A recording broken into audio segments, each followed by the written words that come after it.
미국 캘리포니아의 한 학교가 발칵 뒤집어진 일이 있었습니다.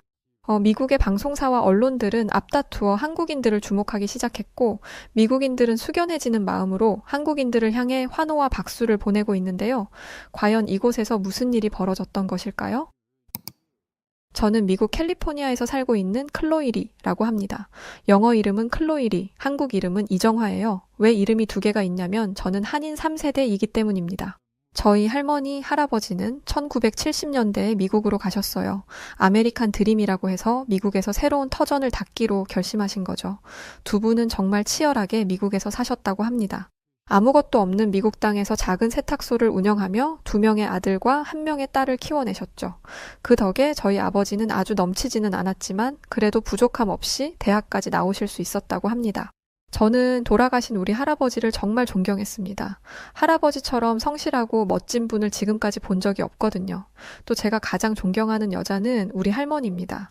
할머니는 모든 사람을 사랑으로 보살펴 주시는 분이었거든요.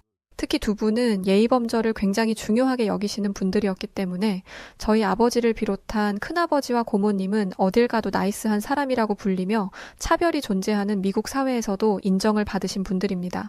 사실 지금 말씀드리지만 미국이라는 나라는 아직도 여전히 차별이 존재하는 나라예요.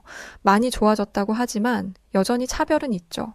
부모님 세대뿐만 아니라 지금 현재 제가 살고 있는 순간에도 말입니다. 가장 많이 당하는 차별적 질문의 시작은 항상 바로 너 어느 나라 사람이야? 입니다. 출신을 묻는 게 뭐가 이상하냐 싶겠지만 여기에는 아주 굉장한 백인 우월주의가 담겨 있거든요. 저는 미국 캘리포니아에서 나고 자랐어요. 그래서 캘리포니아에서 태어났다고 말하면 이런 질문이 되돌아옵니다. 아니, 내 진짜 출신이 어디냐고. 물론 제 정체성은 한국입니다. 하지만 제 국적만 놓고 보면 저는 미국 사람이에요. 그런데 진짜 출신이 어디냐고 반복해서 묻는 이유는 오직 하나이죠. 검은 머리 동양인은 진짜 미국인이 될 수 없다는 생각에서 비롯된 말이었을 테니까요.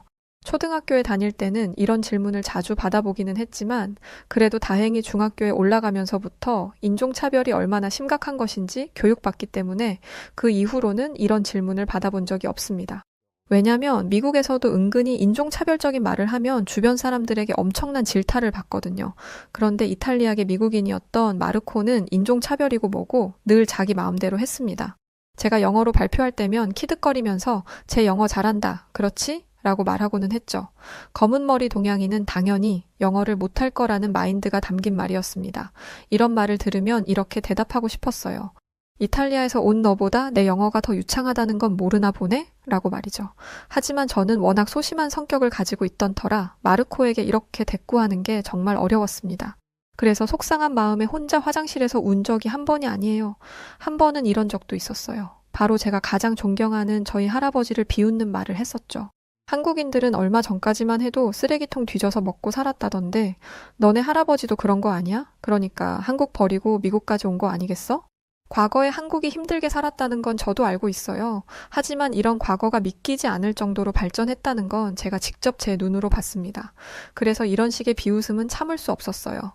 또 우리 할아버지가 부끄러운 일을 하셨던 것도 아니고 그 누구보다 성실하게 일하시며 한국인으로서 미국의 한국을 전파하셨습니다. 그렇게 번 돈으로 자식도 키우고 주변에 사정이 어려운 사람들을 도와주기까지 하셨죠. 저는 더 이상 참을 수 없어서 이런 상황을 학교 교무실에 가서 이야기했습니다. 그런데 정말 놀랍게도 학교는 제 손을 들어주지 않았어요. 그런 건 학생들끼리 해결해야 하는 것이라면서 오히려 저를 나무라더라고요. 알고 보니 학교에 있던 미국 선생님들도 미국인들이라 그런지 은근히 동양인을 괄시하는 모습이 담겨 있었습니다. 대놓고 하지는 않아도 내가 굳이 저런 애들까지 신경 써야 돼? 라는 마인드가 깔려 있었던 거죠. 저희 학교에는 동양인이 몇 없었기 때문에 이런 선생님들이 자리를 지킬 수 있었던 것입니다.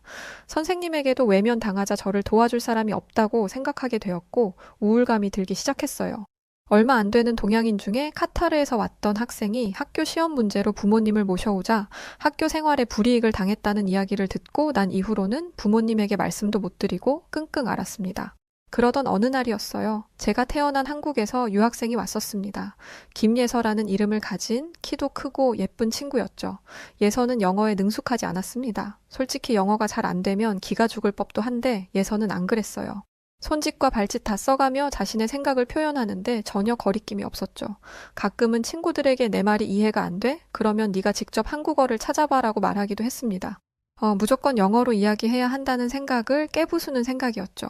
같은 한국의 피를 가진 친구였지만 저와는 달랐기에 잘 어울릴 수 있을 거라고 생각하지 못했어요. 실제로 예서는 학교에 유학 온 뒤로부터 학교에서 소위 잘 나간다는 애들과 어울렸거든요. 어느 날은 여느 때와 다름없이 벤치에 앉아있던 저에게 예서가 다가왔습니다. 왜 항상 혼자 있냐고 대놓고 물어보더라고요. 순간 얼굴이 새빨개져서 침묵을 지키고 있으니 예서는 자신이 실수했다며 사과를 했어요. 예서, 네가 미안할 게 뭐가 있어? 그냥 내가 내성적인 성격을 가지고 있어서 그래. 그러자 예서는 이렇게 말했습니다. 내가 보기에는 아닌 것 같은데? 너 혹시 쟤 있잖아, 마르코. 그 애가 너를 지금 괴롭히는 거지? 저는 그 말에 조용히 고개를 끄덕였습니다. 아, 그렇구나. 근데 쟤는 나한테도 그러던데? 그 말을 듣고 전 깜짝 놀랐어요. 매사에 소극적인 저에 비해 예서는 늘 자신감에 차 있었거든요. 너한테도 그래? 전혀 몰랐어. 그러자 예서는 담담하게 대답했습니다. 나한테도 그러던데? 그러거나 말거나 그냥 무시하니까. 지 혼자 쇼하는 거지. 백날 저렇게 떠들어봐야 나한테는 하나도 타격 없어. 저는 예서의 이 자신감이 부러웠습니다. 자기를 괴롭히는 사람을 찌질한 인간으로 취급하는 그런 용기 말이죠. 예서와 같은 한국인 피를 가졌지만 저는 미국에서 태어나 미국에서 쭉 자라왔고 예서는 한국에서 태어나 한국에서 살다가 미국에 왔던 거니 같은 한국인 피를 가졌더라도 확실히 예서와 저는 달랐습니다. 저는 예서에게 그동안 있었던 일을 터놓았어요. 예서에게는 사람을 끌어당기는 힘이 있었거든요. 예서는 본인이 당할 때는 아무렇지 않아 하더니 제 이야기에는 분노했습니다. 그리고 다음 날 영어로 된 성명문을 써왔어요. 그리고 점심시간에 의자 위에 올라가서 그 성명문을 읽었습니다. 영어가 서툴러서 문법도 단어도 어색한 것 투성이었지만 어느 순간부터 모두가 예서의 목소리에 귀를 기울였습니다. 예서의 용기 있는 행동 이후 대체 예서가 왜 이런 행동을 하게 되었는지 모두의 시선이 쏠렸습니다. 자연스럽게 마르코와의 일이 드러나게 되었고 학년 관계없이 모두가 마르코에게 문제를 제기했어요. 또 예서는 용감한 여성이라는 별명을 학교에서 갖게 되었죠. 예서는 이성적인 방법으로 인종차별에 항의했지만 마르코는 아니었습니다. 점점 유치한 방법으로 예서를 까내리기 시작하더군요. 유독 예서만은 마르코의 괴롭힘에도 굴하지 않았던 유일한 동양인 학생이었기 때문에 어떻게든 마르코는 예서를 타깃으로 두고 지속적으로 나쁜 행동을 일삼았습니다.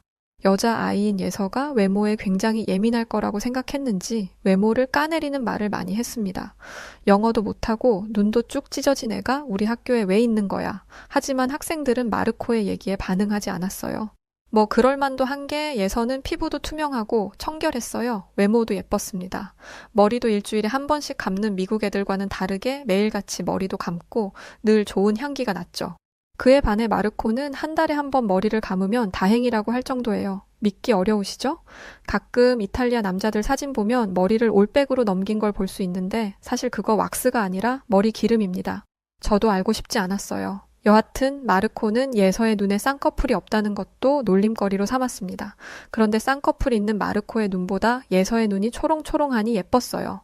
물론 예서의 외모 때문에 학교 학생들이 예서를 좋아했던 건 결코 아닙니다. 다만 예서에게서 단점을 찾을래야 찾을 수 없으니 학생들은 예서의 편에 서서 유치하게 외모 공격을 하던 마르코의 얘기를 하는 거였죠.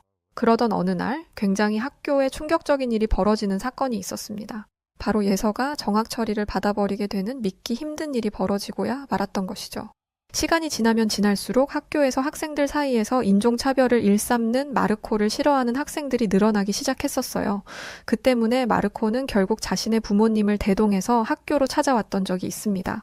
카타르에서 왔던 동양인 학생이 마르코의 괴롭힘에 항의했을 때는 눈 하나도 깜짝 안 하던 미국 선생들이었는데 마르코의 부모님이 찾아와 학교에 항의하니 예서를 바로 정학 처리시켜버렸던 것이죠.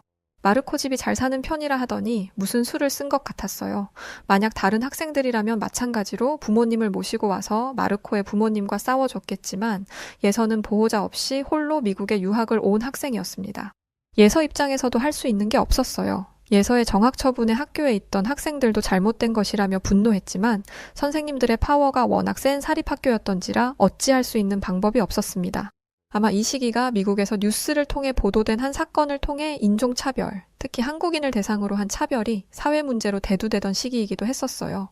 실제로 한 미국의 방송에서 한국계 미국인이 방송에 나와서 새해를 맞이해 만둣국 먹었다는 이야기를 한 적이 있었어요. 저희 가족은 매년 만둣국을 먹었기 때문에 이 얘기에 별 다른 감흥을 못 느꼈습니다. 그런데 의외로 미국인들이 이 만둣국에 관심을 가지더라고요. 추수감사절에 칠면조를 먹는 것과 같은 의미가 있는 건지 궁금했던 것 같아요. 이런 질문이 이어졌고 서로의 문화를 알아가는 시간을 가지게 되었습니다. 여기까지는 훈훈한 방송의 모습이었어요. 하지만 한 미국인 시청자가 딴지를 걸기 시작하면서 문제가 생기기 시작했었죠. 그 시청자는 한국계 앵커를 향해서 이렇게 말했습니다. 이봐요, 앵커씨. 당신은 아시아인인 게 너무 티가 나요. 방송에서 불쾌하게 한국계라는 거 티내지 마세요. 여긴 미국이에요. 알겠어요? 라고 말이죠. 모두가 이 말을 듣고 경악했습니다. 그리고 이 방송이 전파를 타면서 SNS와 다른 매체들은 이 문제로 떠들썩해졌죠. 그냥 만둣국을 먹었다는 일상적인 이야기를 했을 뿐인데 여기에 화를 낼 이유가 있나요? 당연히 없죠. 그 미국인은 감히 미국에서 미국적이지 않은 것을 말해 그것도 아시아 음식을? 이라는 생각을 가지고 말한 것이었습니다. 아시아계였던 앵커가 한국의 문화와 생각을 이야기하는 게 뭐가 문제라는 건지 저를 비롯한 한국계 미국인들은 분노했고 이 분노는 다른 미국인들에게도 퍼졌습니다. 시시비비가 갈리기 시작했죠. 어떤 사람들은 미국인으로서 미국의 한국 문화를 알리는 게 불쾌하다는 사람도 있었고 반대로 같은 미국인인 게 부끄럽다며 시대가 어느 시대인데 아직도 인종차별을 하고 있냐는 등의 반응이었죠. 그런데 이런 사회적 문제가 미국 전역의 이슈가 되면서 아주 뜻밖의 상황이 벌어지게 되었습니다. 바로 예서의 일이 사회에 조명된 것이었어요. 저는 예서의 정학 처분이 완전 잘못된 것이라는 것에 생각이 같은 학생들과 같이 학교 커뮤니티와 캘리포니아 주민 커뮤니티, 그리고 SNS에 한국에서 유학 왔던 제 친구 김혜서의 이야기를 올렸습니다. 사실 처음에는 별 반응이 없었는데 시간이 지나고 인종차별이 사회 이슈가 되면서 폭발적이 되었어요.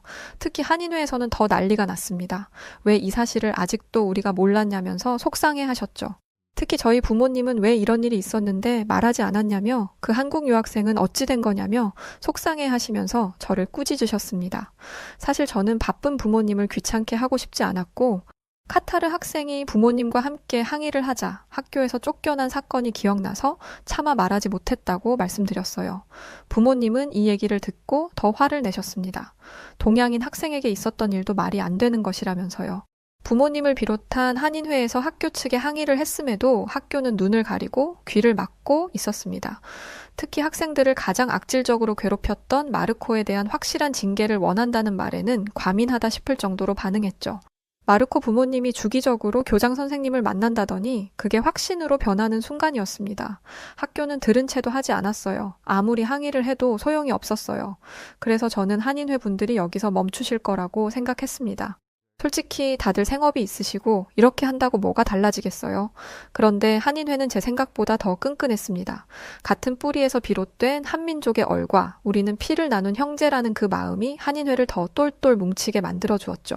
저희 부모님을 비롯한 한국의 어른분들은 이 일들을 신문사와 언론에 뿌렸습니다. 그리고 대부분의 신문들이 이 소식을 알렸죠. 직전에 한국계 앵커 일로 인종차별이 화두에 올라있던 터라 삽시간에 퍼졌습니다. 학교는 그제서야 반응하기 시작했죠. 그런데 아주 황당한 일들이 벌어지기 시작했었어요. 바로 학교에서 벌어진 일련의 모든 일들이 마르코 때문이라며 마르코 책임으로 돌려버리던 거였어요. 그렇게 감싸주고 편들어주더니 자기들한테 불리해지자마자 버려버리는 게 정말 황당하기 짝이 없었습니다. 졸지에 마르코는 학교에서 쫓겨나고 지역사회에서 질타를 받게 되었죠. 물론 마르코가 잘못이 없다는 건 아니었지만 당시 미국에 썩어있던 모습을 보게 되어서 마음이 씁쓸했습니다. 지역사회에서 질타를 받게 된 마르코의 부모님은 학교에 정식으로 항의했습니다. 요지는 이것이었어요. 내가 여기에 낸 기부금이 얼마인데? 라는 것이죠. 기부금? 낼 수 있죠. 학생들의 발전을 위해서라면요. 그런데 그게 내 자식의 편의를 위해서라면 기부금 문화는 사라져야 합니다. 다시 이야기로 돌아와서 이 사건 이후부터는 사실 학교 측과 마르코 가족의 싸움이었습니다. 서로 물어뜯고 고발하고 난리도 아니었죠. 그들이 어떻게 싸웠는지는 저희가 알 필요는 없겠죠. 불합리하고 억울하게 정학 처리를 당했던 예서일만 잘 해결되었으면 되었던 거니까요. 학교는 억울하게 정학을 당해야 했던 예서에게 위로금을 주었습니다. 그런데 이런 학교에서 어떻게 공부를 할 수 있겠어요? 하지만 예서는 학교로 돌아오지 않았어요. 뭐 저였더라도 그랬을 것 같아요. 그런데 저희 부모님도 한국인을 무시하는 저런 학교에서 배울 것은 없을 것 같다며 저에게 학교를 그만두게 하셨죠. 그래서 저는 예서와 함께 한인회에 계신 전직 선생님에게 수업을 받았습니다. 사실 당시에 인터넷으로 본 건데 한국의 교육은 전 세계에서 따라올 곳이 없다는 이야기를 본 적이 있었습니다. 뭐 제가 한국인들의 피를 가졌지만 한국에서 살지 않았기 때문에 깊은 곳까지 알 수 없었어도 인터넷에 나와 있는 한국의 교육 수준은 정말 최고라는 이야기들이 퍼져 있었으니까요. 남편분과 결혼하면서 캘리포니아로 이주했다던 그 선생님은 교육열 높은 한국에서 가장 교육열이 높다는 대치동 강사셨습니다. 들어보니 한 달 수업료가 어마어마하더라고요. 그런 분이 저희를 위해 수업을 해주시는 건데 엄청난 기회였죠. 부모님은 이 선생님에게 수업료를 드리고 싶어 하셨지만 선생님은 거절하셨어요. 그러시면서 이런 말씀을 하시더라고요. 이제 이 일은 내 일이 아니라고 생각하고 있어요. 그래서 돈을 벌고자 하는 일이 아닙니다. 그리고 내가 가지고 있는 걸 나눌 수 있는 것에 감사하고 있어요. 캘리포니아에 처음 왔을 때 한국 가고 싶어서 매일같이 울었던 거 아시잖아요. 그때 저를 돌봐주셨던 분들이 없었다면 벌써 한국으로 도망쳤을 수도 있어요. 저도 도움을 받았던 만큼 저도 도움을 주고 싶어요. 저는 선생님의 모습을 보면서 진짜 어른이 무엇인가를 알 수 있었습니다. 저희 부모님을 비롯해서 선생님께 수업을 받는 학생들의 부모님은 여러 가지 방법으로 선생님에게 보답하셨습니다. 음식을 하면 꼭 선생님 것도 해서 보내드리고 장을 볼 때도 선생님이 좋아하시는 과일이 있다면 꼭 사다 드렸어요. 남편분이 출장을 오래 가시는 편이라 혼자 집에 계시면 집으로 초대해서 함께 시간을 보내기도 했죠. 생각해보니 한인 공동체에서는 선생님뿐만 아니라 모든 사람들이 서로서로 돕고 지내는 게 일상이었습니다. 이런 모든 일련의 일들 때문인지 미국 사회는 한국계 사람들을 주목하기 시작했었어요. 어느 날은 미국의 한 포럼에서 한국인분을 초대해서 크게 강연을 진행한 적이 있었습니다. 부모님과 함께 그곳을 갔었는데요. 예서도 함께 했었죠. 그곳을 진행했던 한 미국 진행자는 강연장을 찾은 수많은 미국인들을 대상으로 한인 공동체에 대한 특별한 특징들에 대해 설명했어요. 한국인들은 어려운 일들이 닥치면 어려움에 처한 사람을 돕기 위해 어떠한 대가도 없이 자신을 희생할 줄 아는 끈끈한 조국애를 가진 사람들입니다. 이런 말씀을 하시면서 한국에서 벌어졌던 기름 유출 사건을 보여주더군요. 강연장 화면에는 정말 놀라운 사진들이 보여지기 시작했는데요. 강연장을 찾았던 수많은 미국인들의 입에서는 연신 감탄사가 쏟아져 나왔고 강연장에는 웅성웅성대는 소리가 들리기 시작했습니다. 사진에는 정말 수많은 한국인들이 어린아이부터 남자, 여자, 학생, 가정주부, 노인분들까지 모두가 바닷가에 퍼진 기름을 닦아내고 있었어요. 저희 부모님도 그 사진을 보시더니 맞아 하시며 고개를 끄덕이시더라고요. 개인주의 성향이 큰 미국에서는 당연히 이런 일이 발생했다면 국민들이 아닌 정부에서 나서서 이 일을 해결해야 한다고 여겼을 것이기에 한국과 같은 모습을 볼 수 없었을 겁니다. 자본주의 사회에서는 이유 없는 호의가 있을 수 없잖아요. 그래서 미국은 가까운 이웃끼리도 집에 초대하는 경우가 많지 않습니다. 요즘에는 이런 게 더 심해져서 옆집에 누가 사는지 모르는 경우도 있죠. 하지만 한인 공동체는 아니었습니다. 정반대의 모습이었죠. 이러하다 보니 미국인들이 놀라는 것도 이해되더라고요. 특히 공동체 안에서 같은 민족을 보호해주고 도와주는 게 미국인들에게는 영 신기한 모양이었던 것 같습니다. 당시 포럼의 강연장에서는 한 미국인 부부가 저희 부모님께 말을 걸어오기도 했었어요. 저 혹시 한국 사람들은 실제 가족도 아닌데 왜 저렇게 잘해주는 건가요? 그 물음에 저희 부모님은 정말 아무렇지도 않다는 듯 대답했어요. 네, 그거야 뭐 여긴 한국이 아닌 미국이고 미국에서 돌봐줄 사람이 없으니 한인 공동체에서 돌보는 것이죠. 질문을 했던 사람들이 한국인들이라면 이 말의 의아함을 못 느꼈을 텐데 질문을 했던 미국인 부부는 이런 부모님의 답변에도 납득이 안 된다며 계속 질문했습니다. 아니 가족인데도 돌봐주지 않는 사람이 세상에 얼마나 많은데 가족도 아닌 애를 이렇게 돌봐주는 게 말이 안 되잖아요. 혹시 한국에서 가족들이 대가로 돈을 보내주는 건가 보죠? 아무 관련도 없는 사람이 단순한 호의로 누군가를 열심히 도와주는 것 자체가 미국인들의 마인드와 생활 방식에서는 이해되지 않았던 모양이었습니다. 저는 포럼장에서 이런 한인 공동체의 모습이 아주 자랑스럽고 좋았습니다. 나름 저도 미국 국적을 가진 사람이지만 한국의 피를 가진 사람이니까요. 그래서 이런 제 마음을 부모님께 말씀드리니 머리를 쓰다듬어 주시더군요. 강연장에는 미국인 진행자가 내려가고 한 한국인 분께서 강연장에 올라섰습니다. 그리고 그 한국인 분께서 한인 공동체가 똘똘 뭉쳤던 가장 대표적인 사례를 들려주기 시작하셨습니다. 그리고 그 이야기를 다 듣고 난 수많은 미국인들은 감동의 눈물과 감탄 어린 탄성을 숨기지 못하고 기립박수치며 환호하기 시작했었죠. 그 내용은 이러했습니다. 1980년대와 90년대를 기억하는 분들이라면 1991년 미국 LA에서 있었던 흑인 폭동 사건을 알고 계실 겁니다. 총소리가 끊이지 않고 온 동네가 화염에 휩싸였던 역사상 최악의 폭동 사건이었죠. 사실 저도 LA에서 폭동이 있었었다 정도만 알고 있었기 때문에 강연장의 내용이 매우 흥미롭게 느껴졌습니다. 그런데 이 흥미로움에 불을 붙인 건 저희 할아버지와 아버지가 폭동 당시 LA에 머무셨다는 것이었어요. 내전과 다름없는 곳에서 할아버지와 아버지가 계셨었기 때문에 저는 이 이야기에 귀를 기울일 수밖에 없었습니다. LA 폭동 사건도 인종차별에서부터 비롯된 것이었습니다. 법을 위반한 흑인 남성을 미국 경찰이 과하게 진압하면서 문제가 생긴 것이었죠. 그런데 흑인 남성이 위반한 법은 사람을 해한 것도 아니었고 무장강도 짓을 한 것도 아니었어요. 속도 위반이었죠. 이것도 문제이기는 하지만 경찰에게 끌려 나와서 바닥에 처박힐 만한 일은 아니죠. 아무리 미국 경찰의 파워가 세다고 해도 이렇게 사람을 함부로 대해서는 안 되는 것입니다. 당연히 이 일이 알려진 후 흑인들의 반발이 있었어요. 그런데 미국 경찰은 그 어떤 반응도 하지 않았고 과잉 진압을 한 경찰들을 징계한다거나 주의를 주지 않았습니다. 미국 사회에서 흑인 차별은 아주 오래된 것이었고 그 차별을 견뎌왔던 흑인들의 불만은 걷잡을 수 없이 커졌습니다. 그리고 터져나온 불만이 과격한 폭동으로 이어진 것이었어요. 그런데 한 가지 문제가 있었습니다. 총을 들고 총을 쏴대며 전진하는 흑인들의 발길이 닿은 곳이 한인타운이었던 것이었어요. 이런 심각한 문제가 생기면 누가 시민들을 도와주어야 하는지 우리 모두가 알고 있죠. 그런데 미국 경찰은 한인타운에서 흑인들을 진압하지 않았습니다. 그럼 어디를 지키고 있었느냐? 미국의 버버리 힐즈 같은 부촌을 지키고 있었어요. 한국이라는 작은 나라에서 온 이민자들을 지키는 것보다 미국의 기득권층인 백인들을 지키는 게 옳다고 생각한 거죠. 그러니까 쉽게 말하면 한인타운은 총알바디 같은 존재였다고 합니다.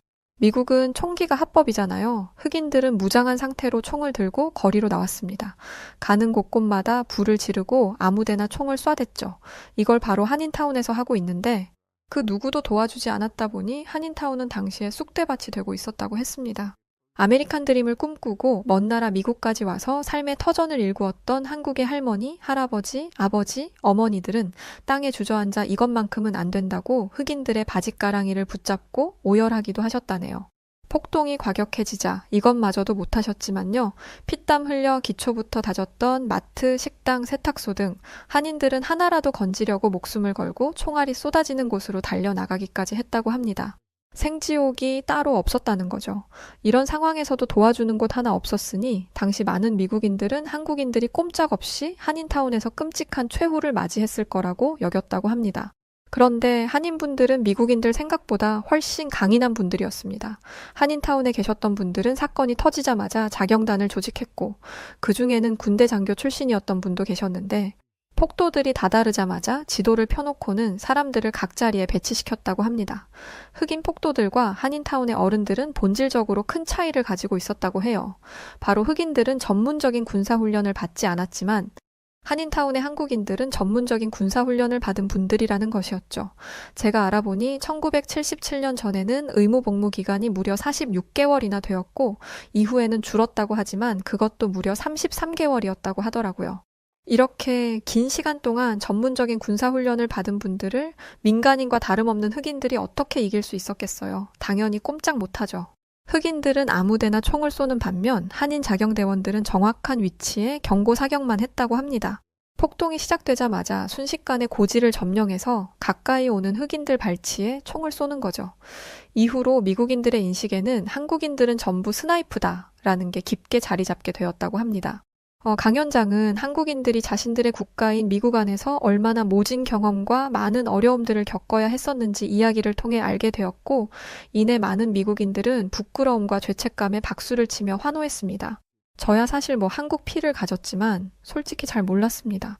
한국이 세계에서 얼마나 위대한 국가이고 경제 발전을 빠르게 이룬 나라인지는 늘 미디어를 통해 들어 알고 있었지만 오직 전 세계에서 한국인들에게서만 볼 수 있다는 그 조국애라는 것 말이죠. 하지만 제가 다니던 학교에서 벌어졌던 소란으로 인해서 저는 그 모습을 직접 보고 경험할 수 있었던 겁니다. 저희 아버지와 어머니의 그동안 볼 수 없었던 모습, 그리고 제가 지내고 있는 마을에 있던 한인 공동체라는 곳의 힘과 민족성을 말이죠. 강연장을 빠져나와 집으로 돌아가는 길에 제가 한국인 피를 가지고 있음이 얼마나 자랑스러웠는지 모릅니다. 태어나 지금까지 한 번도 경험해보지 못했던 그런 가슴 벅찬 기분이었죠. 늘 내성적인 성격에 학교에서도 홀로 지냈는데 그럴 필요가 전혀 없었다는 것을 오늘 알 수 있었습니다. 제 친구 김혜서가 한국에서 유학 와서 그렇게 동양 친구들을 괴롭히던 마르코에게 당당하게 맞설 수 있었는지 이해가 되는 순간이었습니다. 저는 예서와 함께 한인회에서 인종차별 근절 캠페인을 시작했고 이 캠페인은 선한 영향력이 되어서 저희 나이 또래들에게 좋은 자극을 주고 있습니다. 제가 다니던 학교는 문제가 되었던 선생들이 학교에서 나가게 되고 새로운 선생님들로 채워지면서 다시 저희는 그 학교로 예서와 함께 돌아갔는데요. 저와 예서가 학교에 들어서자마자 학교에 있던 친구들에게서 큰 환대를 받았어요. 보고 싶었다면서 얼싸안고 저희의 학교 컴백을 반겨주었죠. 그리고 특별한 소식이 하나 더 있는데요. 오는 방학에 예서가 한국에 있는 집으로 가는데 저도 함께 가기로 했답니다. 어릴 때 몇 번 부모님과 한국에 간 적은 있지만 이렇게 사리분별이 확실하게 되는 나이에는 가본 적이 없었거든요. 제 몸속에 흐르고 있는 그 한국인들이 사는 곳, 한국에 간다니까 지금도 마음이 너무 설레이고 행복합니다. 한국은 이제 필요 없다며 중국인 관광객 유치에 힘썼던 일본 정부, 그런데 최근 한국을 찾아 들어오는 일본의 젊은 여성들이 늘어나고 있다고 합니다. 과연 무슨 일이 있었기에 일본 젊은 여성들이 한국에 찾아오는 걸까요? 안녕하세요. 제 이름은 미유키이고 나이는 28살이에요. 도쿄 외곽의 아다치구에서 태어나고 자랐으며 도쿄 테이쿄 대학 디자인학과를 졸업 후 나름 일본에서는 유명한 IT 기업의 디자이너팀의 중추적인 역할을 맡고 있죠. 그런 제게 최근 이상한 기류들이 펼쳐지기 시작했습니다. 제 친구들이 하나둘 우리 일본을 떠나 한국으로 향하기 시작했던 거죠. 아직 한창인 20대의 젊은 일본 여성들이 조국을 떠나 한국 같은 나라를 가다니 솔직히 말해서 저는 정말 많이 놀랐습니다. 한국은 솔직히 경제적으로나 문화적으로 일본보다 훨씬 열등한 나라고 또 일본 사람들은 모두 알고 있어요. 한국은 일본 제품이나 일본 문화를 베껴서 겨우겨우 성장한 나라라는 걸 말이죠. 그래서 솔직히 저는 제 친구 아오이가 그런 한국으로 간다고 했을 때 너무 이해가 안 됐습니다. 한국에 가면 일본만큼의 직업 안정성도 없고 사회 시스템도 부족할 텐데 대체 왜 그런 결정을 했을까? 정말 이해가 가지 않았죠. 일본 정부도 이 점을 익히 알고 있고 한때 한국 사람들이 그렇게 선망하는 우리 일본을 찾아와 여행을 즐기던 모습들이 눈에 선한데 일본인이 한국에 가겠다? 납득할 수 없는 노릇이었어요. 한때 한국이 감히 우리 일본을 향해 노 재팬을 외치며 일본의 물건을 사지 않겠다는 운동을 했던 적도 있었고 그렇게 가난하던 시절 기껏 일본이 문화적으로나 기술적으로나 이런저런 도움을 주며 키웠더니 이제는 케이팝으로 인기 좀 산 한국이 일본의 경제 수준을 뛰어넘었다. 이제 일본은 한국보다 아래에 있다. 한국이 일본을 따라잡았다는 등의 말도 안 되는 소리를 해대며 선을 넘고 있죠. 거만해진 한국인들이 일본을 찾는 빈도는 확실히 몇 년 전에 비해 줄어든 게 사실이고 우리 일본 정부는 한국인들 안 와도 상관없다는 게 입장입니다. 왜냐면 일본에게 돈을 풀어줄 중국이란 나라가 있었으니까요. 어차피 한국은 일본에서 존재감도 없어요. 저희 일본을 한 번이라도 와본 한국 분들이 있다면 아실 거예요. 일본에는 한국 자동차도 보기 힘들고 한국 휴대폰도 보기 힘들죠. 한국의 제품들은 취급도 안 합니다. 굳이 쓸 이유가 없으니까요. 우리 일본의 세계적인 기업들의 제품들이 있는데 굳이 삼류라 불리는 한국의 자동차를 탈 필요도 없고 한국 제품을 사용할 이유가 없는 거죠. 한국이 일본을 따라잡았다? 공상과학 만화에서나 볼 수 있을 법한 이야기일 겁니다. 그런데 그런 우리 일본을 버리고 한국을 가겠다는 일본의 젊은 여성들이 늘어나고 있다는 현실이 저는 믿기지가 않았어요. 그 이유가 뭔지 살펴보다가 저는 이거구나 하는 생각을 가질 수 있게 되었는데 그 이유는 바로 일본 정부가 펼친 정책에 있었습니다. 우리 일본은 경기 침체를 회복하기 위해 많은 관광객 유치에 힘을 씁니다. 이로 인해서 최근 2년 동안 일본을 찾는 관광객들이 많이 늘어났어요. 그리고 그 관광객들의 대부분은 중국인들이었죠. 저는 이 현상이 나쁘지 않다고 생각했습니다. 가난한 한국보다야 중국이 나으니까요. 일본 정부 정책에 맞게 일본에는 차이나 거리가 조성되었고 중국 관광객들을 조금이라도 더 유치하기 위해서 상인들은 중국어 간판도 만들고 중국인들이 볼 수 있도록 안내판도 만드는 노력을 했죠. 저는 이런 현상을 굉장히 긍정적으로 봤던 사람 중에 하나예요. 이런 정책 덕분에 중국 관광객들의 수요가 급증하기 시작했고 정말 이대로라면 일본의 관광 산업은 세계적인 수준으로 올라갈 테니까요. 그러면 자연스럽게 일본에서 돈을 쓰는 해외 사람들이 늘고 일본 경제는 더욱 탄탄해지고 감히 일본을 넘어섰다고 우겨대는 한국이 우리 일본에게 고개를 들지 못할 거라고 생각도 들었으니까요. 저는 한국으로 떠나겠다고 하는 친구 아오이를 만났습니다. 신주쿠에 있는 커피숍에 앉아 대화를 나누었죠. 아오이, 너 미쳤니? 우리 일본을 놔두고 한국을 왜 간다고 그래? 일본에서 더 이상 살 수가 없어. 너는 맨날 회사랑 집밖에 모르니까 잘 모르는 거지. 도쿄 중심에만 좀 나가봐. 내가 왜 일본을 떠나려는지 알 거야. 저는 친구의 말을 들으면서도 대체 이해할 수가 없었어요. 좋아? 그렇다고 치자. 근데 왜 한국이야? 한국이 어떤 나라인지 너 몰라? 가려면 잘 살고 풍족한 나라를 가던지 해야지. 무슨 한국 같은 나라를 간다고 그래? 차라리 그럴 거면 다른 나라를 가서 살아. 당연히 저는 친구도 제 말의 뜻을 알 거라고 생각했습니다. 하지만 아오이는 정말 생각하지도 못한 말들을 쏟아내더군요. 한국을 모르는 건 너 아니니? 한국을 그렇게 생각하는 일본인이 있다는 게 신기하다. 너희 부모님이 아무리 한국을 싫어한다고 해도 그렇지. 지금이 어느 시대인데 옛날 이야기 꺼내며 한국을 폄하니? 한국 좋아하는 일본인들이 얼마나 많은데 그 말을 듣는데 기분이 나빴습니다. 결국 친구는 일본을 떠났죠. 저는 분명 이 친구가 후회하고 다시 금방 돌아올 거라고 생각했어요.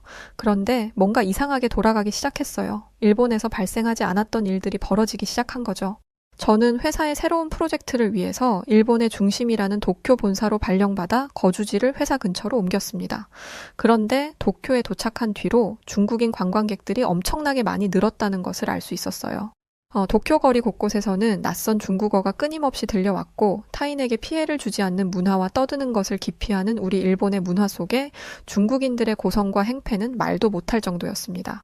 어느 날 저녁이었어요. 퇴근 후에 집으로 돌아가는 길, 동네 공원에서 한 무리의 중국인 관광객들과 일본인 청년 사이에 고성이 오고 가는 소리를 들었어요.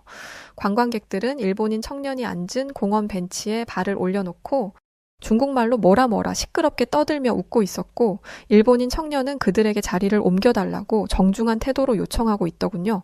하지만 중국인 관광객들은 그 청년을 무시하듯 껄껄대며 웃으며 떠들었고 심지어 그 일본 청년들의 얼굴 앞에다가 주먹을 쥐어 보이며 흔들기까지 하더군요. 결국 그 일본 청년들은 무서웠는지 자리를 피해 도망치기까지 했습니다. 저는 솔직히 가슴이 벌렁거렸습니다. 여자기도 했고 무서웠거든요. 아니 이게 대체 무슨 일이지? 우리 조용하고 청렴한 일본 중심의 곳곳이 왜 이렇게 변해버린 거야? 심지어 그 일이 있고 난 며칠 뒤 일요일이었어요. 동네 편의점에서 도시락을 하나 사려는데 가게를 꽉 채운 사람들을 보니 휴하고 한숨이 절로 나오더군요. 대부분이 중국인 관광객들이었는데 너무 시끄럽게 떠들면서 무질서하게 왔다 갔다 하더라고요. 그들 사이를 지나 도시락 하나를 집어드는 것조차 쉽지 않았죠. 아까 잠깐 설명을 드렸지만 일본은 최근 몇 년 동안 관광업에 올인하고 있어요. 특히 중국인에 대한 특혜성 정책과 맞물려 엔화 약세가 되면서 중국인 관광객이 갑자기 폭발적으로 늘어났죠. 그래서 도쿄와 오사카 같은 대도시에는 관광객들이 몰려들었고 거리 곳곳에서 들리는 중국어는 이제 익숙한 풍경이 되어버렸죠. 어떤 때는 일본어 간판이 없으면 여기가 중국인지 일본인지 모를 정도였으니까요. 그런데 사실 이런 불편은 저만 느끼던 게 아니었습니다. SNS에는 이제 일본이 일본 같지 않다. 중국인들이 온 뒤로 동네가 더럽고 시끄러워졌다. 그들은 쓰레기를 아무데나 버려댄다 등등 중국인 관광객들로 피해를 본 일본인들이 토로하는 글들은 수도 없이 쏟아져 나왔습니다. 심지어 상점 주인들도 이제는 부정적인 목소리를 내기 시작했죠. 중국인들 유입으로 높은 매출을 기대했었지만 상점 주인들은 중국인 관광객이 들어오면 한숨부터 쉴 정도라고 하더군요. 그들은 가게에 들어와 줄도 서지 않고 막무가내식으로 계산을 요구하거나 심지어는 계산도 하지 않고 도망가는 경우까지 있다더라고요.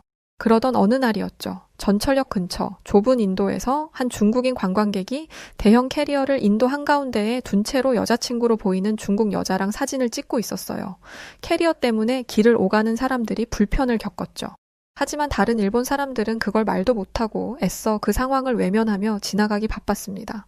저도 마찬가지였죠. 애써 캐리어를 피해 지나가던 그때 한 노인이 캐리어를 피하지 못해 캐리어와 함께 넘어지고 말았습니다. 저는 너무 놀라서 뒷걸음을 치고 있었는데 아무도 노인을 도와주려는 사람이 없었어요. 그리고 오히려 중국인 관광객이 노인을 향해 큰 소리로 고함을 질렀죠. 노인은 겁에 질렸고 사람들은 모두 모른 채 하기 바빴어요. 쓰러져 있던 노인이 안타깝긴 했지만 여자인 제가 뭘 어쩌겠어요. 저도 그냥 모른 채 그 자리를 빠져나가야겠다 생각하고 있었습니다. 그런데 갑자기 한 청년이 노인에게 뭐라고 하는 중국인을 밀치고는 순식간에 중국인 남성을 제압해버리는 모습에 솔직히 너무 놀랐고 멋졌습니다. 역시 우리 일본 남자들에게 이런 남자다운 모습도 있구나. 일본인이라는 게 너무 자랑스럽고 뿌듯한 순간이었죠.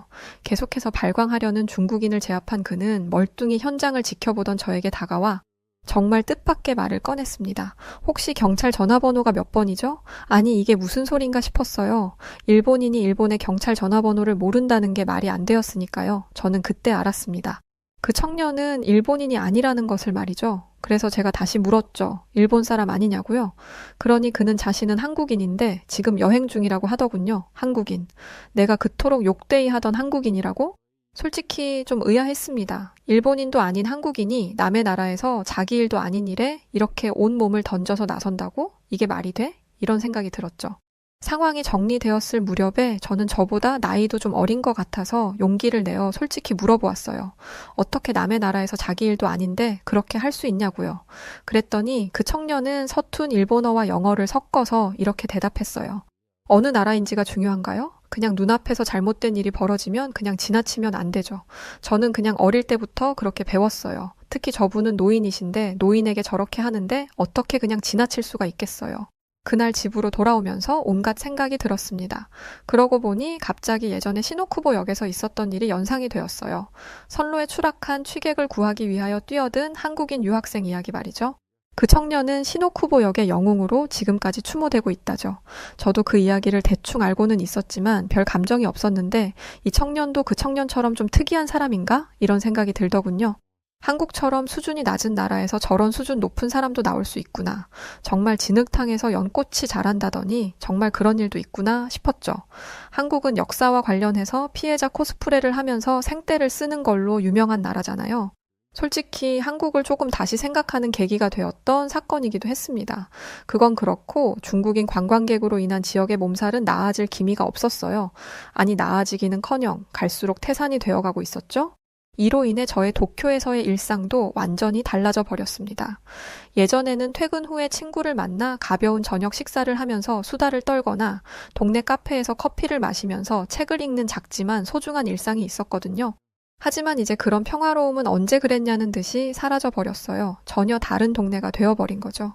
요즘은 어딜 가나 중국인들로 북적이고 중국어로 시끄러워서 어딜 나설 엄두도 잘 나지 않았어요. 일본 정부도 이런 중국 관광객들로 인한 피해 사례가 급증하자 이를 해결할 방안들을 모색하는 것 같았습니다. 뉴스에 중국인 관광객 주의보라는 문구가 뜰 정도로 상황이 심각했었죠.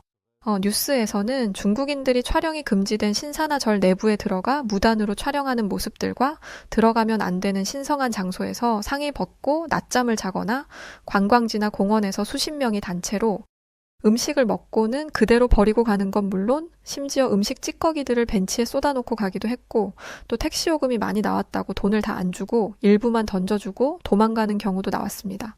심지어 길 골목에서 노상방뇨를 하는 중국인 관광객들을 봤다는 이야기도 심심치 않게 들렸죠. 상황이 이렇다 보니 언론과 일본 커뮤니티에서는 중국인들을 몰아내야 한다는 말이 많이 나오기 시작했어요. 중국인들을 몰아내고 다시 예전처럼 한국인 관광객들이 와야 한다고 말이죠. 한국인들은 사실 중국인들과는 전혀 다른 사람들이었기는 합니다. 항상 그들은 예의 바르고 시끄럽지 않았으며 일본 여행지에서도 항상 배려 있는 모습을 보여주고 했으니까요. 저는 당연히 자신들의 나라를 위해 애써준 우리 일본에 와서 그렇게 예의 바르게 하는 게 옳다고 생각했던 건데 중국인들의 추태를 보고 나니까 한국인 관광객들의 그런 모습이 그립기도 했었습니다. 그런데 더 큰 문제는 바로 불안에 떠는 일본 여성들이었죠. 중국인 관광객들의 행태는 점점 더 심해졌고 특히 일본 젊은 여성들에게 그들의 무례함과 과감한 행동은 점점 도를 넘기기 시작했죠. 대중교통을 이용할 때 한 무리의 중국인 관광객이 젊은 일본 여성에게 다가가 노골적으로 치근덕거리며 사진을 찍어달라고 요구하거나 심지어 어깨를 툭툭 치며 불쾌한 농담을 던지는 일도 빈번했어요. 일본 여성들은 평소 타인에게 피해를 주지 않는 것이 미덕이라고 배웠기에 이런 상황에서도 아무 목소리를 내지 못했어요. 겁에 질려 저리 가라는 말 한마디조차 하지 못하고 고개를 숙이며 자리를 피하는 것이 전부였죠. 그들의 침묵은 중국 관광객들에게 더 큰 대담함을 허락하는 결과를 낳았습니다. 하지만 주변에 있던 일본 남성들은 그저 고개를 돌리거나 멀리 서서 지켜보기만 했어요. 그 누구도 나서서 말리는 사람이 없었죠. 이런 태도는 일본 여성들에게 더 큰 좌절감을 안겨줬어요. 보호받아야 할 여성들이 보호는커녕 스스로 이런 폭력적인 상황을 해결해야 하는 처지에 내몰린 셈이었죠. 그런데 이런 건 그저 작은 일에 불과했어요. 더 충격적인 사실을 알게 되었습니다. 몇 주 전이었어요. 길을 지나는데 아주 불쾌한 장면을 목격하고 말았습니다. 거기는 도쿄 신주쿠구 가부키초 구역이었는데 일본에서도 요즘 젊은 여성들이 부쩍 많아진 거리기도 하죠. 그곳을 지나다 한 무리의 중국인 남자 관광객들이 골목 한편에 서서 담배를 피우며 대화를 나누고 있더라고요. 저는 그들 사이를 지나가야 했는데 조금 무서운 느낌이 들었어요. 하지만 다른 길로 가려면 너무 시간이 오래 걸리기에 애써 시선을 피하면서 걸음을 재촉했죠. 그렇게 그들 옆을 스쳐 지나가면서 저는 그들이 나누는 은밀한 대화를 들어버리고 말았어요. 그 중국인 남성 무리들 안쪽에서 젊은 여성의 목소리가 들렸는데 저는 처음엔 단순히 그 관광객들과 같은 무리라고 생각했어요. 하지만 가까이 지나가며 들리는 대화의 내용을 보니 상황이 단순하지 않다는 걸 깨달았죠. 그 여성은 낮은 목소리로 이렇게 말했어요. 이만엔이에요. 영어를 섞어서 말했지만 이만엔이라는 일본어는 또렷이 들렸죠. 순간 소름이 돋았습니다. 저는 놀란 가슴을 진정시키면서 빠른 걸음으로 그 골목을 벗어나 집으로 돌아왔어요. 그리곤 현관을 들어서자마자 컴퓨터를 켜고 관련 정보를 찾아봤죠. 그리고 충격적인 사실을 알게 되었어요. 최근 도쿄에서는 경제적인 이유로 많은 젊은 여성들이 생활비와 빚을 감당하지 못해서 성매매에 뛰어들고 있으며 중국인 관광객의 유입과 함께 그런 일이 폭증하고 있다는 기사였어요. 더 놀라운 것은 그 중에는 미성년자도 있다는 사실이었어요. 일본 경시청의 발표 자료를 보니 지난해 1월에서 12월 사이에 가부키초 구역이나 오쿠보 공원 근처에서 길거리 매춘을 위해 서 있는 여성을 140명이나 체포한 바 있다는 내용도 있었어요. 이는 2022년 때보다 무려 약 3배나 증가한 수치라고 하더군요. 그 중에는 20대가 106명일 만큼 제일 많았고 심지어 고등학생들도 있는 것으로 나왔어요. 도쿄가 중국인 관광객들의 섹스 투어의 온상이 되어버린 거죠. 지금 일본 사회에서는 이 문제를 당장 해결해야 한다는 목소리가 점점 높아져 가고 있지만 정부는 손을 놓은 상태예요. 겉으로는 이런저런 방안을 내어놓았지만 실제로는 거의 집행을 하지 않고 있는 상태죠. 어쨌든 중국인 관광객들이 돈을 쓰기 때문에 경제를 위해서 방치하고 있는 거라는 생각이 들었습니다. 이후로 저는 도쿄의 밤거리를 지나칠 때마다 이전과는 다른 시선으로 보게 되었어요. 아니, 이젠 밤에는 거의 나가지도 않게 되었답니다. 결국 이런 두려움과 불편은 점점 많은 일본 여성들에게 공감대를 형성하게 되었어요. SNS에 올라오는 글들만 봐도 알 수 있었죠. 이제 이 동네가 너무 무섭다 라는 글들이 넘쳐났고 특히 젊은 여성들은 밤늦게 혼자 돌아다니는 게 위험하니 각별히 조심하라는 글들도 자주 올라왔죠. 제가 가입한 지역 커뮤니티에서도 비슷한 얘기들이 많이 있었습니다. 한 여성 회원이 이렇게 글을 썼어요. 어젯밤 집 근처에서 중국어로 고함치는 소리가 크게 들리고 이어서 여자 비명소리가 들렸어요. 저는 너무 무서워서 잠을 잘 수 없었네요. 우리 동네가 점점 무섭고 낯설어지는 게 너무 속상해요. 라는 글이었고 그 글에 달린 댓글들은 공감으로 가득했죠. 나도 비슷한 일을 목격했다. 요즘은 아예 밤에 나가질 않는다. 그런데 이 중에서 가장 눈에 띄던 댓글들은 바로 한국으로 이민을 준비하고 있다라는 댓글이었습니다. 사실 일본의 젊은 학생들 사이에서는 한국을 선망하는 학생들이 많이 있습니다. 일본 정부에서도 너무 깊숙하게 들어오는 한국 문화를 어느 정도 관리하기 위해서 차선책으로 중국 관광객들을 유치하는 정책을 펼쳤던 건데 한국의 문화 파워는 상상 이상으로 매우 강했죠. 실제로 학생들 사이에 방학 기간이나 여행 시즌이 다가오면 한국으로 여행을 가겠다는 사람들이 매우 많았고 심지어 어떤 일본 학생들은 아예 집을 한국식으로 꾸며놓고 한국말을 하며 지내는 학생도 있었습니다. 중국인들로 판치는 일본에서 이렇게 두려움에 떨며 지낼 바에야 가까운 옆나라인 한국에 가서 살겠다는 젊은 일본 여성들이 늘어나고 있어요. 제 친구 아오이가 한국으로 떠난 이유도 이런 이유일 겁니다. 또 심지어는 한국의 남자들은 유럽 남자들 못지않게 체격은 좋은데 여성처럼 깨끗한 피부에 깔끔한 모습 그리고 신사다운 매너까지 갖추고 있다며 한국 남자를 만나고 싶다는 여성들도 늘어났죠. 물론 저는 이런 현상에 반대했던 사람입니다. 부모님이 한국을 싫어하는 성향을 가지고 있던 터에 그런 피를 물려받아서일 수도 있지만 사실 어릴 때부터 역사적으로 한국은 늘 일본을 어렵게 만든 국가니까요. 하지만 지금과 같은 일본 상황에서 같은 여자로 이런 마음이 안 들 수가 없겠더라고요. 또 예전에 우연히 노인을 구하던 한국인 청년의 모습도 스치면서 한국에 한번 가볼까? 라는 생각을 뜬금없이 했었습니다. 그러나 행동으로 옮기지는 못했고 그렇게 차일피일 미루다 보니 어느새 5개월이라는 시간이 지나버렸죠. 그리고 여전히 답을 구하지 못하고 있는 상황이었어요. 한국을 간다고 하면 부모님도 반대했을 테고요. 시간이 지날수록 일본 상황은 악화되었고 이제는 항공사에서 한국을 상대로 제발 와달라며 소리치는 수준까지 도달했었습니다. 한국인들이 북적이던 공간은 중국인들의 추태로 난장판이 되었고 일본의 어느 항공사와 상점들은 한국인들을 환영한다는 플랜카드와 한국어 간판, 한국어 안내판까지 만들며 한국인들을 극진히 모시고 있는 상황이 되었죠. 그런데 저에게 한국에 갔던 아오이에게서 연락이 왔었어요. 아오이는 한국에서 자신이 이제 자리를 잡았으니까 한번 놀러 오라고 말이죠. 그러면서 지금 시즌이면 징검다리 연휴라서 토요일부터 화요일까지 4일간 자기가 충분히 시간을 낼 수 있다고도 했죠. 저는 아오이에게 물어봤습니다. 한국에도 분명 일본처럼 중국인 관광객들이 있을 텐데 행패를 부리거나 하는 경우가 없는지 말이죠. 그렇잖아요. 일본에서도 이 난리를 치는데 한국에서도 그럴 거라고 생각했거든요. 그런데 아오이는 굉장히 여유 있는 목소리로 이렇게 말했어요. 한국에도 중국인 관광객들이 있긴 하지. 그런데 한국에서는 행패 못 부려. 행패 부렸다간 한국 남자들한테 얻어맞을걸? 일본하고 완전 달라. 저는 아오이가 괜히 저를 한국으로 오게 하려고 속이는 느낌을 받았지만 어차피 마음속에 한국에 가볼까? 하는 마음이 있기도 했었고 속는 셈치고 한국으로 한 일주일 정도 여행을 다녀오자는 생각을 가졌습니다. 그래서 떠나게 된 제 인생 최초의 한국 여행, 두려움 반, 설레임 반의 마음을 가지고 저는 비행기에 올랐고 친구가 있는 한국으로 떠났습니다. 일본을 떠나 비행기를 타고 해외로 나간 건 어릴 적에 부모님과 함께 갔던 필리핀이 전부였어요. 그래서였는지 한국 인천공항에 도착하자마자 솔직히 좀 크게 놀랐었죠. TV에서 간간히 보기는 했었지만 TV에서 보는 것과 실제로 내 눈앞에 있는 건 차이가 엄청나더라고요. 인천공항은 끝도 없이 컸고 무슨 신도시에 온 것처럼 모든 게 일본보다 좋아 보였습니다.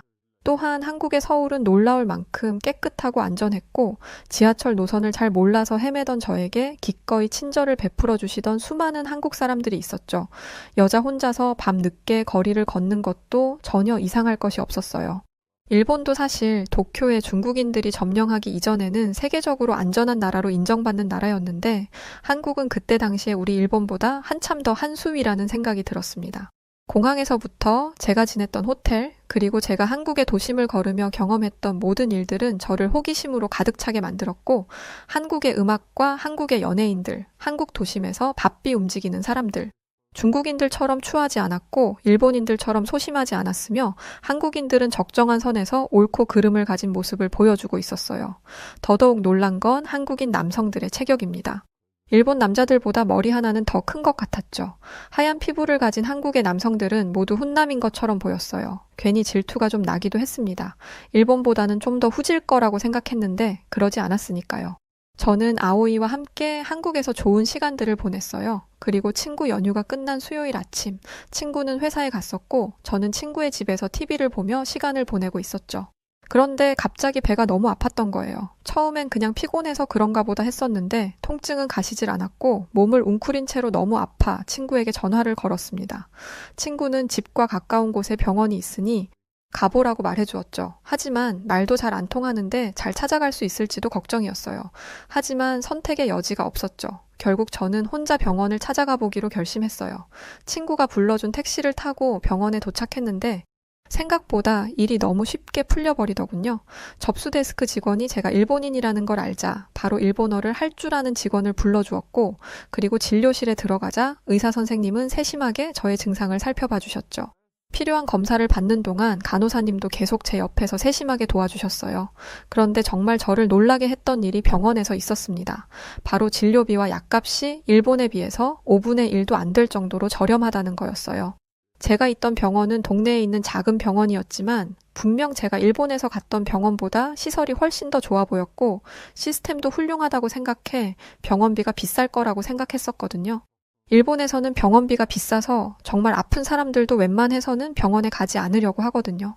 그래서 혼자 쓸쓸하게 죽는 사람들도 매년 뉴스에 보도되곤 해요. 심지어 그 의료비가 2005년부터 거의 20년간 단 한 해도 빠짐없이 매년 상승하고 있고요. 그동안 한국에 대해 가지고 있었던 제 마음속의 모든 불신은 한 방에 사라지고 말았어요. 낯선 나라에서 이토록 따뜻한 배려를 받을 줄은 정말 꿈에도 몰랐거든요. 한국인들은 일본인들을 차별하지 않고 이렇게 따스하게 대해주는데 나는 뭐가 대단하다고 한국을 그렇게나 흉봤던 걸까라는 생각이 드니까 창피해서 고개를 들지 못할 정도였습니다. 그날 저녁에 친구에게 이런 이야기를 꺼내놓았어요. 그랬더니 친구가 뜬금없이 저에게 이런 말을 했죠. 미유키, 한국의 도로를 봤니? 한국의 도로에는 일본 차량들이 많이 보이지. 왜인지 알아? 글쎄, 일본 차들이 워낙에 세계적으로 인정받는 차니까 한국인들도 좋다고 타는 거 아닐까? 친구는 고개를 끄덕이며 그래 맞아. 한국은 어떠한 국가도 차별하지 않아. 인정하는 건 인정하고 좋은 건 좋은 거라고 박수를 쳐줘. 그런데 일본은 어떠니? 너도 그랬잖아. 한국이라면 무조건 나쁠 거라고 시기하고 비판하기 바쁘지. 그런데 한국은 아무렇지도 않아. 끄떡도 없어. 한국이 일본을 따라잡았다. 한국의 경제 지표가 일본을 추월했다. 한국이 일본보다 더 높이 자리했다. 이런 부분 일본은 인정해야 돼. 그래야 일본이 발전할 수 있지. 자신들의 우물 안에서만 노니까 낙후되는 거야. 할 말이 없었어요. 틀린 말이 없었으니까요. 그렇게 여행을 마친 후 일본으로 돌아온 저는 일본에서 반년을 보내고 난 뒤 일말의 고민도 없이 당장 한국으로의 이민을 준비했습니다. 저는 한국이 단순히 안전한 나라를 넘어 사람을 배려하는 나라라는 걸 깨달았거든요. 저 같은 외국인조차 진심으로 보호받고 있다는 느낌을 받을 수 있는 곳, 그곳이 바로 한국이었으니까요. 한국에 온 뒤로 즐거운 일들은 끝이 없어요. 작지만 꽤 유명한 디자인 회사에 취직해서 열심히 커리어를 쌓아가고 있고요. 주말엔 앱을 통하여 동네에서 새로 사귄 친구들과 함께 한국 전통시장이나 마트를 둘러보거나 풍경 좋은 카페에서 조용히 책을 읽거나 공원에서 고즈넉한 산책을 즐기고 휴가 때는 부산 해운대와 전주 한옥마을에도 다녀왔었죠. 가끔 일본에 있는 친구들과 통화를 할 때가 있는데 요즘 일본에서 한국이 난리래요. 가뜩이나 한국 문화를 동경하는 일본 젊은이들이 많이 있었는데 한국 가수들의 연이은 세계적 이슈가 폭발하면서 한국을 가고 싶어 안달난 일본 젊은이들이 많이 늘어났기 때문이었죠.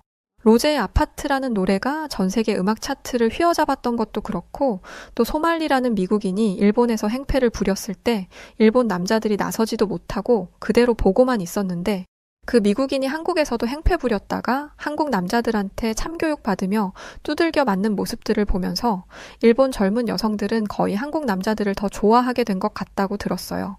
심지어는 한국 남자와 결혼하기가 일본에서는 유행처럼 번지고 있다고도 했죠. 일본 사회에서의 성차별과 폐쇄적인 문화에 지친 일본 여성들에게 한국은 더 나은 삶을 꿈꾸게 하는 희망의 나라로 떠오르고 있는 거죠. 안전한 치안, 친화적인 사회, 여성들의 권리가 일본보다 100배는 더 잘 보장된 환경이라는 점이 한국을 매력적으로 만든 결과라고 생각하고 있습니다. 일본 정부는 뒤늦게 정신 차리고 한국인 관광객 유치를 위해 애쓰고 있습니다.